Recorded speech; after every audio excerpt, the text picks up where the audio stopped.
অভিনয় ছাড়ার সিদ্ধান্ত প্রায় নিয়েই নিচ্ছিলেন নরওয়েজিয়ান অভিনেত্রী রেনাটে রেইনসভে। অনিশ্চিত ভবিষ্যৎ ভেবে তিনি ইটালিতে গিয়ে কাঠমিস্ত্রির কাজ শেখার কথাও ভাবছিলেন। ঠিক তখনই ফোন করেন নির্মাতা ওয়াকিম ট্রায়ার। তার নতুন cinema the worst person in the ওয়ার্ল্ডে জুলি চরিত্রে অভিনয়ের প্রস্তাব দেন।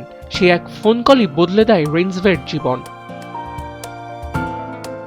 2021 সালে মুক্তি পাওয়া ছবিটি আন্তর্জাতিকভাবে ব্যাপক প্রশংসা পায়। জুলি চরিত্রে তার স্বতঃস্ফূর্ত অভিনয় তরুণ প্রজন্মের প্রেম ও আত্মপরিচয় সংকটকে জীবন্ত করে তোলে। ছবিটি ক্যান ফিল্ম ফেস্টিভ্যালে তাকে সেরা অভিনেত্রীর পুরস্কার এনে দেয় এবং বিশ্ব চলচ্চিত্রে তার পরিচিতি বাড়িয়ে দেয়।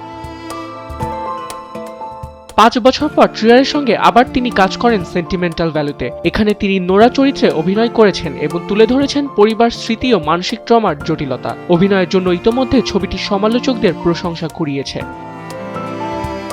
আর এই অভিনয়ই তাকে পৌঁছে দিয়েছে একাডেমি অ্যাওয়ার্ডসের সেরা অভিনেত্রী বিভাগে মনোনয়নের দৌড়ে। ছোট নরওয়েজিয়ান গ্রাম থেকে উঠে আসা রেইনসভের এই যাত্রা কেবল সাফল্যের গল্প নয়, এটি শিল্পের প্রতি আস্থা আর নীরব অধ্যবসায়ের এক অনন্য উদাহরণ। আবিদ খান, সময়ের আলো।